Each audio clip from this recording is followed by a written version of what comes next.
pembahasan soal sistem reproduksi pada manusia. Soal pilihan ganda. Soal nomor 1. Bagian testis yang berperan dalam produksi sperma dan hormon testosteron disebut apakah A. Tubulus seminiferus, B. Epididymis, C. Vesicula seminalis, atau D. Vas deferens? Jawaban yang benar adalah pilihan A. Tubulus seminiferus.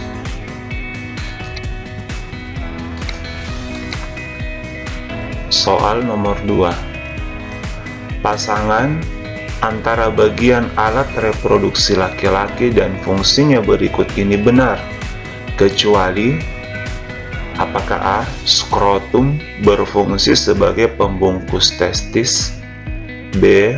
Tubulus seminiferus berfungsi sebagai tempat produksi sperma, C. Vas deferens berfungsi sebagai tempat pematangan sperma, atau D. Uretra berfungsi sebagai saluran tempat keluarnya sperma. Jawaban yang benar adalah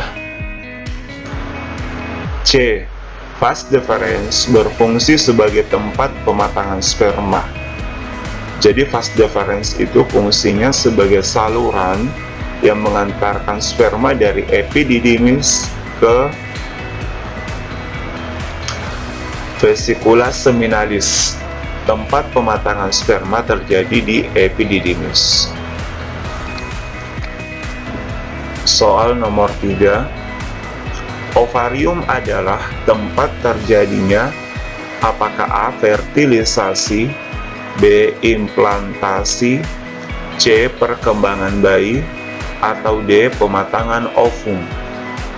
Jawaban yang benar adalah tempat terjadinya pematangan ovum, D. Soal berikutnya, soal nomor 4. Pernyataan yang benar mengenai oogenesis adalah apakah A. Oogenesis dimulai sejak bayi dilahirkan, B. Ketika bayi perempuan lahir, proses pembentukan sel telur sampai pada fase pembentukan oosit primer, C. Badan polar merupakan hasil pembelahan oosit sekunder secara meiosis, atau D. Hasil akhir oogenesis adalah 1 ovum dan 3 badan polar. Jawaban yang tepat adalah C. Badan polar merupakan hasil pembelahan oosit sekunder secara meiosis. Soal berikutnya, soal nomor 5. Tahap oogenesis pada bayi perempuan yang baru lahir telah sampai pada fase A. Oogonium, B. Oosit primer, C. Oosit sekunder, atau D. ootit? Jawaban yang benar adalah A. Oogonium. Jadi setiap bayi perempuan yang lahir, mereka sudah memiliki oogonium atau calon ovum yang akan diubah atau yang akan matang menjadi ovum. Jadi sel telur pada perempuan sudah ada sejak perempuan dilahirkan sampai pada masa menopause atau ketika sel telur perempuan telah habis. Dan pada saat itu perempuan berhenti mengalami menstruasi. Selanjutnya soal nomor 6.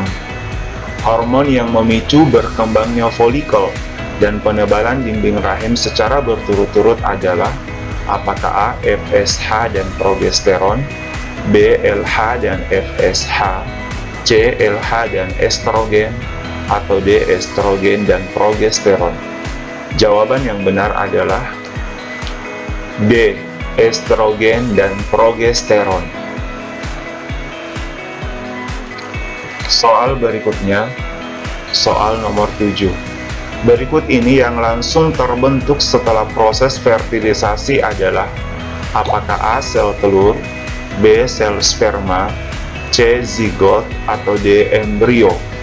Fertilisasi adalah proses peleburan antara sel kelamin jantan dan sel kelamin betina. Jawaban yang benar adalah C. zigot.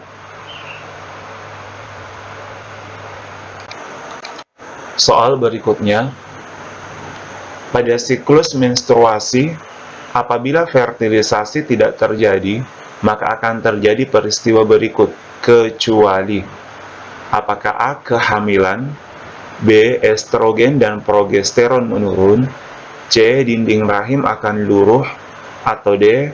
menstruasi. Jawaban yang benar adalah A. kehamilan. Jadi kehamilan ini hanya akan terjadi jika terjadi fertilisasi.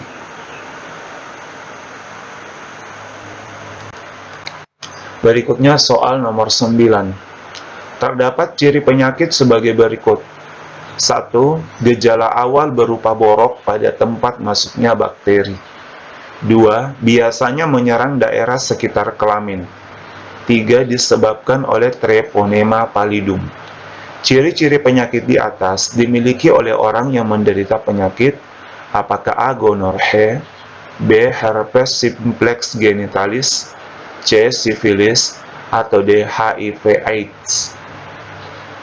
Jawaban yang benar adalah C. sifilis. Salah satu ciri utama juga sifilis adalah disebabkan oleh bakteri Treponema pallidum dan biasanya menyerang daerah sekitar kelamin. Berikutnya soal nomor 10.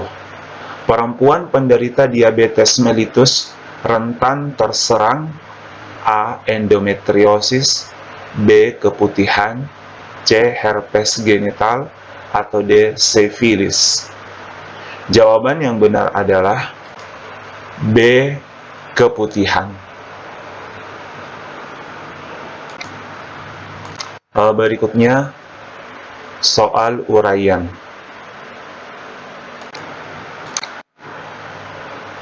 Soal nomor 1. Uterus atau rahim merupakan bagian dari sistem reproduksi pada mamalia. Sebutkan salah satu fungsi uterus. Fungsi uterus adalah melindungi bayi yang tumbuh. Selain itu, uterus merupakan tempat tumbuhnya embrio atau calon bayi. Berikutnya soal nomor 2. Jelaskan apa yang dimaksud dengan gametogenesis. Tuliskan istilah gametogenesis pada laki-laki dan perempuan.